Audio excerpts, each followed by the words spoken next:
तर कसं काय भावांनो, स्वागतम तुमचं अजून एका फ्रेश व्हिडिओ कॉन्टेंट मध्ये। आता आपल्या चॅनल वरची जनता म्हणेल की एवढे दिवस आमचा भाऊ कोणत्या ग्रहावरती होता, तर ती खूप मोठी स्टोरी आहे जी मी तुम्हाला व्हिडिओच्या शेवटी सांगून टाकल। तर याला थोडंसं बाजूला ठेवून आपल्या व्हिडिओला सुरुवात करूया।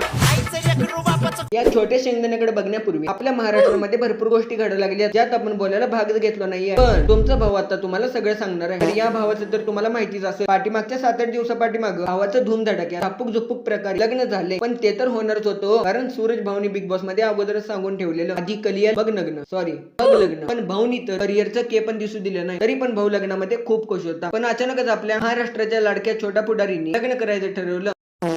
तुमच्या बरोबर कोण लग्न करणार आहे? आताच्या काळात तर बालविवाह पण बंद झाले। लग्न करण्यापेक्षा थोडीफार हाईट करा राव। 4थी-5वीच्या पोरांची पण तुमच्यापेक्षा जास्त हाईट असते भाऊ।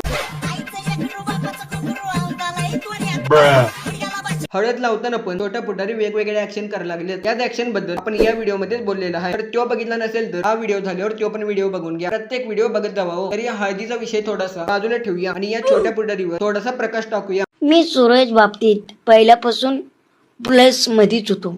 आता विनर झाल्यावर कोणी बी बोललं असतं की सूरज भाईला मी खूप मदत केली। त्याचं शांत बस भाऊ, पूर्ण महाराष्ट्राने तुमचे कर्मकांड बघितले, दाखवू का?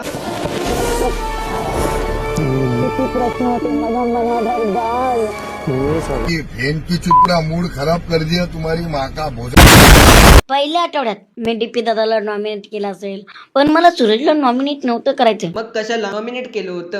कारण पहिल्या आठवड्यात सूरजचा गेम दिसत नव्हता। मग मला भीती वाटायची सूरजला बाहेर नाही गेला पाहिजे। एवढे या दादांना आपल्या जनतेने नाव दिले, ते नाव पण आता कमी पडायला लागले। पण सारी दुनिया तर या भावाला याच कारणामुळे डबल ढोलकी म्हणतात। खरं तर मला या विषयावरती व्हिडिओ बनवायचा नव्हता, म्हणलं ठीक आहे।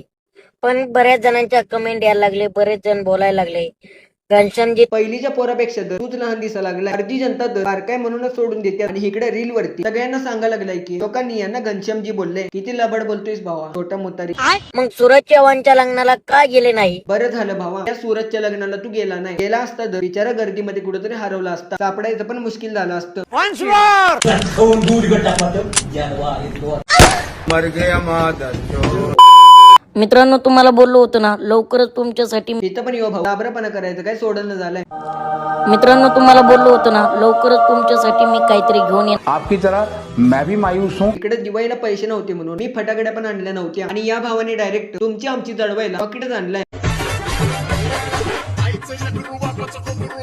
पुढचीवर एक फळी नाही तर टूल ठेवा, सारखं सारखं वाकायची गरज पडणार नाही।